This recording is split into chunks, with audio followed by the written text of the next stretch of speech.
توجہ، امام موجود ہیں، چوتھے امام موجود ہیں، بی بی کے بھی امام ہیں، لیکن جیسے ہی، اور خود یزید ایک تخت پہ بیٹھا تھا، بار بار جناب زینب سے خطاب کرتا تھا، تاریخ میں الفاظ ہیں، اس نے سوال کیا ان میں زینب کون؟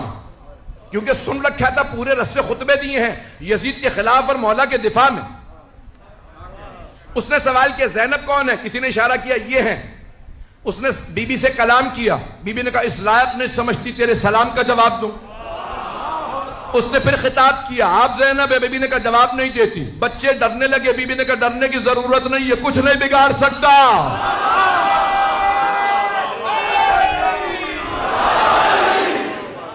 چلیے گا میرے ساتھ، میں پورا خونہ جگر دے رہا ہوں. پوری رات نہیں سویا ہوں، مسلسل پچھلے 4 ہفتوں سے سفر ہی کے اندر ہوں، اور مسلسل یقین مانیے مجالس کے علاوہ اور کچھ نہیں ہے. نہ کھانے کی اس وقت کوئی بھوک ہے، نہ سونے کی، صرف اور صرف مجالس پڑھ رہا ہوں. جو مطالب پیش کروں میرے قبول فرما لیجیے گا.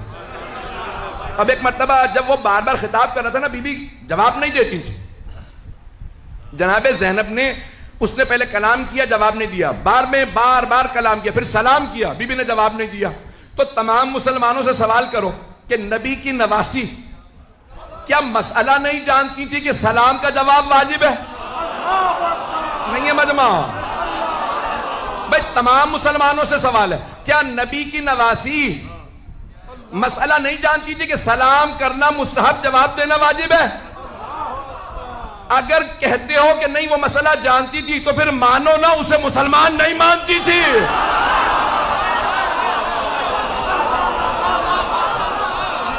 جسے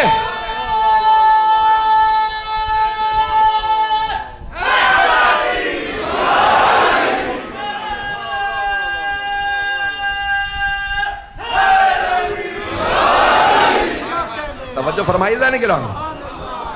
اے مسلمانوں، جس شخص کو نبی کی نواسی مسلمان نہیں مانتی، کیا وہ رضی اللہ عنہ ہو سکتا ہے؟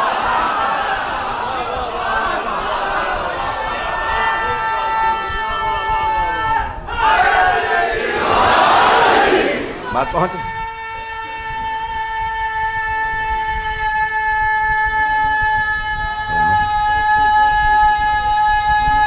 ماشاءاللہ توجہ فرما رہے ہیں عزیزان کرام. اب جناب زینب جواب نہیں دے رہی ہیں، بار بار کلام کرتا ہے. امام وقت کی ذمہ داری تھی کہ حق ادا کرتے. امام علیہ السلام کھڑے ہو گئے خطبہ دینے کے لیے. یزید نے فوراً جلاد سے کہا، فوجیوں سے کہا زنجیروں میں ہاتھ ڈال کے بٹھا دو، ان کو بولنے نہ دینا، خطبہ نہ دینے دینا. سارے مجمع نے کہا یزید یہ قیدی ہے، بولنے دے. کہا تم نہیں جانتے، انہیں بولنے کی اجازت نہیں ہوگی. جب مولا سجاد کو اس نے روک دیا، اب جناب زینب کبریٰ ایک مرتبہ قیام کرتی ہیں. جہاں قیدی بیٹھے تھے نا چبوترے پہ، بی بی ایک مرتبہ کھڑی ہو گئی. جیسے ہی جناب زینب خطبے کے لیے کھڑی ہوئی تو یزید نے جلاد سے کہا تازیانے لگاؤ، اس بوڑھی خاتون کو بٹھا دو، بولنے نہ دینا. 700 کرسی نشین تھے. سب کہنے لگے یزید یہ بوڑھی ہیں، قیدی ہیں، رسیوں میں ہیں، خاتون ہیں، یہ کچھ نہیں کر سکتی، بولنے دے. یزید نے کہا تم نہیں جانتے، جب بھی ان کے خاندان سے کوئی بولتا ہے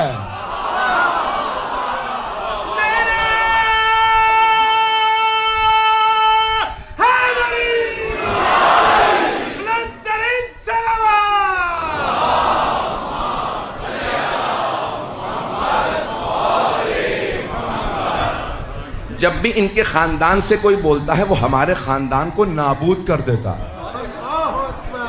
یہ عام بی بی نہیں ہے، تم نہیں جانتے، میں جانتا ہوں ان کے خاندان کو. تو ایک مرتبہ سب نے شور مچانا شروع کیا، یزید کچھ نہیں کر سکتی، بولنے دے. ایک مرتبہ یزید نے زور دیا نہیں ان کو بولنے کی اجازت نہیں ہے، تازیانے اٹھا. اب جناب زینب نے سر اٹھایا، اب تک یزید کا جواب نہیں دے رہی تھی. بی بی نے سر اٹھا کے ایک مرتبہ یزید کو دیکھا، کہا یبنت طلقاء.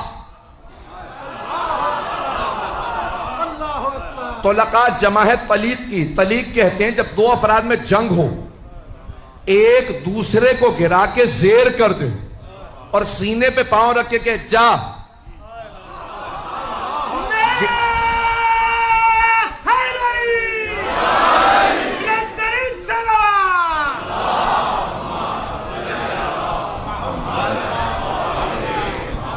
اسے گرانے کے بعد زیر کرنے کے بعد کہ جا میں نے گرا دیا تھا میں تجھے چھوڑ رہا ہوں.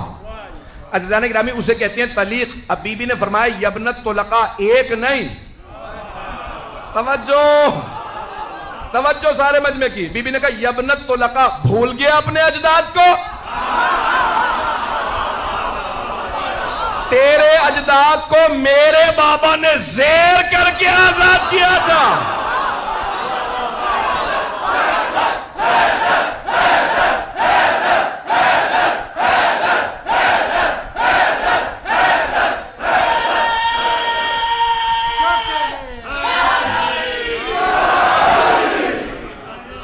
توجہ فرمائیں گے نا عزیزان کرام. بی بی نے فرمایا یبنت طلقاء, بھول گیا اپنے اجداد کو جنہیں زیر کرنے کے بعد میرے بابا نے آزاد کر دیا تھا. میرے بابا اور میرے نانا نے آزاد کیا تھا. میں علی کی بیٹی ہوں, روک سکتا ہے تو روک کے دکھا. رسیوں میں ایک بی بی کہہ رہی ہیں اس سے حکومت اس کی, تخت اس کا, تاج اس کا, سکہ اس کا, فوج اس کی, لشکر اس کا, محل اس کا. بی بی قیدی تھی. بی بی نے کہا خدا کی قسم ہم اہل بیت کا ذکر مٹنے والا نہیں ہے,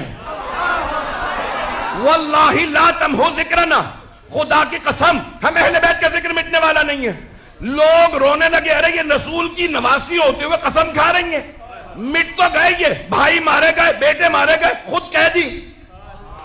وہ سمجھ نہیں رہے تھے نہ یزید کی حکومت رہے گی, نہ تخت رہے گا, نہ تاج رہے گا, نہ سکہ, نہ فوج. اسی شام میں یزید کی قبر کا نشان نہیں ہوگا, ہر جگہ لکھا ہوگا welcome to the city of Syeda Zainab.